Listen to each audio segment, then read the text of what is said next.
If your parents haven't had the sex talk with you, please don't watch this video. So the story I'm about to tell you is true, unfortunately.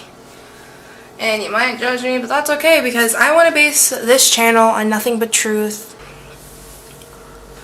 So let me give you guys a little bit of a preface, right? A little backstory of why I did what the title says. So going to the zoo on a field trip was like the thing because in St. Louis the zoo is free. So I had the biggest crush on this boy and he had the biggest crush on me too. And we were so excited because we were in the same group and we were just happy because we were just so in love. And we go to the zoo, enter the bug house because me and him like bonded over tarantulas, so we wanted to go see a tarantula.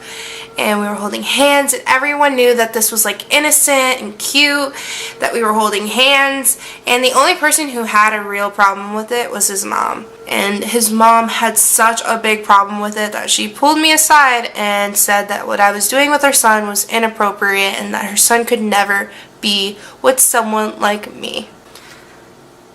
I'm like really young and I'm like, what do you mean? Like, am I a bad person? Am I mean? Like, what have I done? And she says, this lady, this grown woman tells me my son cannot be with a spick.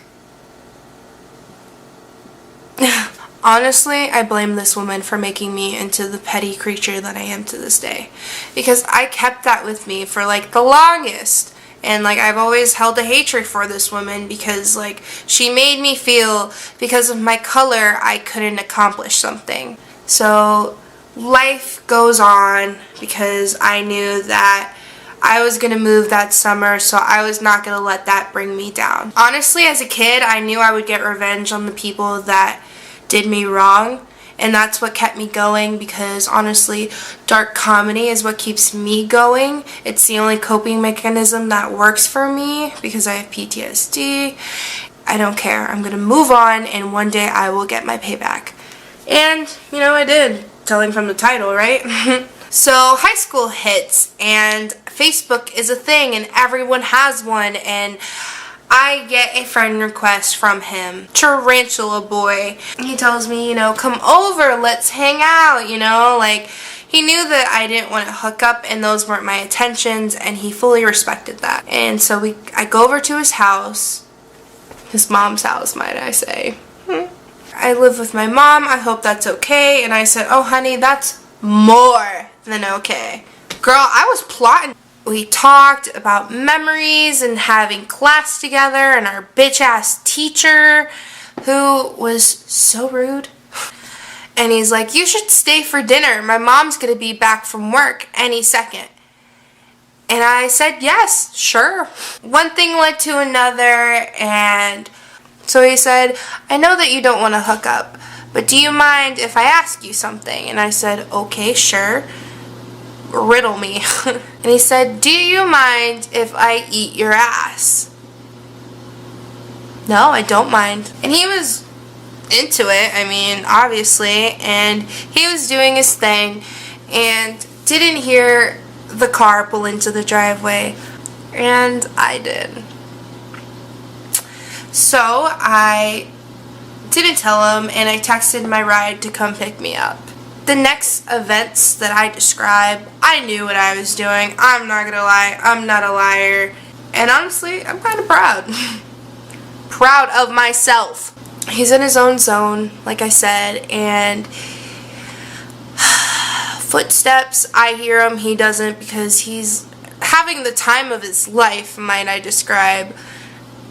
The door swings open because I remember I left my boots downstairs, so she knew a girl was here. So the door swings open and I'm facing the doorway and you know he's like behind me, you know, so I mean I made eye contact with her and I'm gonna be honest, I didn't think she would remember me or know who I was because I don't know, maybe I could have been just another Mexican girl, but I realized that she did know who I was and did remember me when she went, you. And in my mind I said, yes bitch, me. She started cursing me out. She started cursing him out. She started screaming. She started crying.